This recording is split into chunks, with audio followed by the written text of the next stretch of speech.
You are one of the few granted permission to descend into the deepest dungeons of the SCP Foundation. A rare opportunity, one that even many within the organization are never allowed to experience. The entrance is a spiraling steel staircase, carrying you from the surface far down into the earth. The air grows cold and damp, the metallic scent mixing with the echoing hum of machinery reverberating off the thick concrete walls. You step into a long, endless corridor. Strange logos and words etched into the walls appear before your eyes. Safe. Euclid. Sounds harmless enough. You press on, passing through layer after layer of reinforced doors. And then, the corridor leads you into another sector, where unfamiliar names emerge one by one. Keter, Archon, Thaumiel, Amida, Cernunnos, Ticonderoga, and finally, Apollyon. You don't fully understand what they mean. And standing before this door, you ask yourself, should I keep going? If you feel afraid, don't worry, because we'll be right here with you. Welcome to the X Directive. In today's video, we'll count down and uncover the most dangerous SCP Object Classes ever recorded by the Foundation. First, we have Keter. Within the SCP Foundation's classification system, Keter is used for anomalies that are extremely difficult to contain. They aren't always the strongest, but even the smallest mistake could lead to catastrophe. A famous example is SCP-682, the immortal giant lizard. It evolves, learns, and constantly seeks to break out of containment. The Foundation is forced to keep it submerged in a chamber of powerful acid, corroding its body to limit the destruction it can cause. Yet even then, 682 survives, always looking for a way to escape. Or consider SCP-096, a thin, gaunt entity over 2 meters tall. The moment anyone sees its face, even through a photograph or a video recording, they are relentlessly hunted until they are killed. The Foundation must keep it locked in a completely sealed chamber and avoid all recording devices. Keter-class anomalies are the ones the Foundation must commit their full strength to contain. But some anomalies are stranger still, not because they are too difficult to contain, but because trying to contain them could cause an even greater disaster. These are classified as Archon. Archon is the object class reserved for SCPs that the Foundation deliberately chooses not to contain. Not because they are harmless, but because any attempt at containment would only make things far worse. The clearest example is SCP-001, when day breaks. In this scenario, sunlight transforms all living beings into pools of melting flesh, fusing together into an endless nightmare. The Foundation once tried shielding, researching, even resisting, and all it led to was immediate casualties. After all, who can contain the sun? The only option is to let it exist as it is, while humanity hides in the shadows. Another case is SCP-1983, the farmhouse. Inside the building lies an extra-dimensional gateway. Anyone who steps through is transformed into a monster. When the Foundation attempted to completely seal the structure, the situation escalated. Entities surged out in violent numbers, beyond control. The only viable solution was to leave it partially open and monitor it from a distance. That is the essence of Archon. Not everything can be contained. Next, we turn to the anomalies that the Foundation is forced to use against other SCPs. Thaumiel. Thaumiel is a special object class. These are anomalies not locked away in containment cells, but instead used by the Foundation as tools to combat other SCPs. It may sound useful, but if control is lost, the consequences could be more catastrophic than any Keter. A prime example is SCP-2000, Project Yggdrasil. This is a massive underground facility capable of recreating the entirety of humanity in the event of extinction.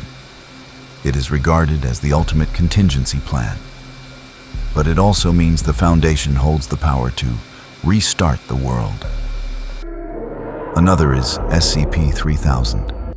Anantashesha, a colossal eel stretching hundreds of kilometers. It secretes a powerful anomalous substance used to produce amnestics, the memory-erasing drugs the Foundation depends on to keep its secrecy. But the price of this reliance is the existence of a creature that can devour anything daring to approach it. With Thaumiel, the line between salvation and destruction is thinner than ever. But there are also anomalies that, even when destroyed, always come back. That is Cernunnos. Cernunnos is the object class for anomalies that possess eternal regeneration, making any attempt at permanent destruction utterly meaningless. The Foundation may be able to neutralize them temporarily, but before long, the anomaly inevitably returns to its original state. At present, the Foundation has disclosed almost no official examples of Cernunnos, likely out of fear that such information would spread widespread panic. However, in numerous leaked documents and whispered theories within the organization, one name surfaces again and again: the Scarlet King. The Scarlet King, an ancient, primordial entity, beyond the reach of any weapon or technology. Some believe that even if defeated, he would simply be reborn in another form, or in another reality. With Cernunnos, the most terrifying aspect is not their power, but the truth that death has never been an ending for them. Yet there are cases even more disturbing, where containment itself becomes the deadliest trap of all. That is Ticonderoga. Ticonderoga is the object class reserved for anomalies, whose power grows more catastrophic the more tightly they are contained. Imagine an entity that only exerts its influence when locked inside an enclosed space.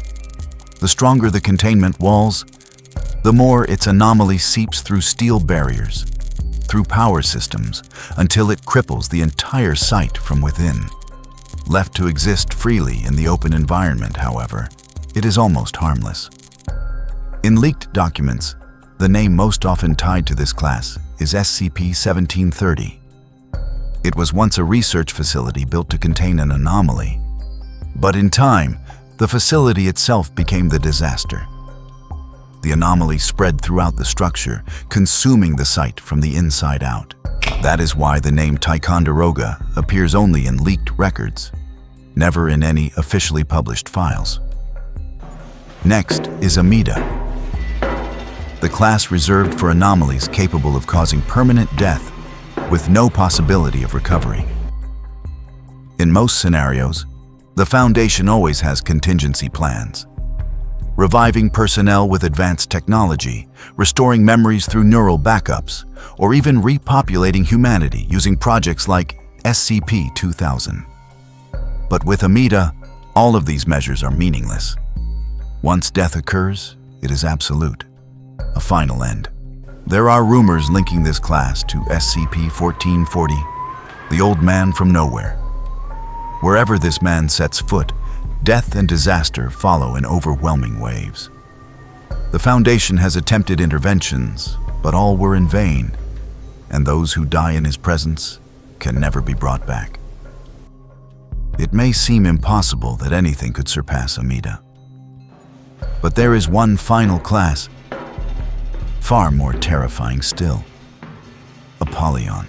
Apollyon is the object class reserved for anomalies that cannot be contained, cannot be controlled, and are certain to bring about an end-of-the-world scenario. With Apollyon, every effort of the Foundation is meaningless. A classic example is SCP-2317, an ancient door leading to a colossal entity known as the Devourer of Worlds. The being is chained on the other side of the gateway, its body so immense that a single finger protruding through towers as high as a skyscraper. The Foundation maintains binding rituals to keep it shackled. But when those rituals fail and the door fully opens, the entity will consume all life, crushing civilizations as easily as stepping on grains of sand. There will be no safe haven and no escape. When an SCP is classified as Apollyon, it is no longer about containment. It is about the end. So the question remains, what happens if one day an Apollyon-class anomaly isn't just words on paper, but standing right before us? And if you held a ticket granting you entry into the SCP Foundation's containment zones, would you have the courage to step inside? Share your thoughts in the comments below. And if you want to keep exploring more terrifying SCP files, don't forget to subscribe so you won't miss the next video.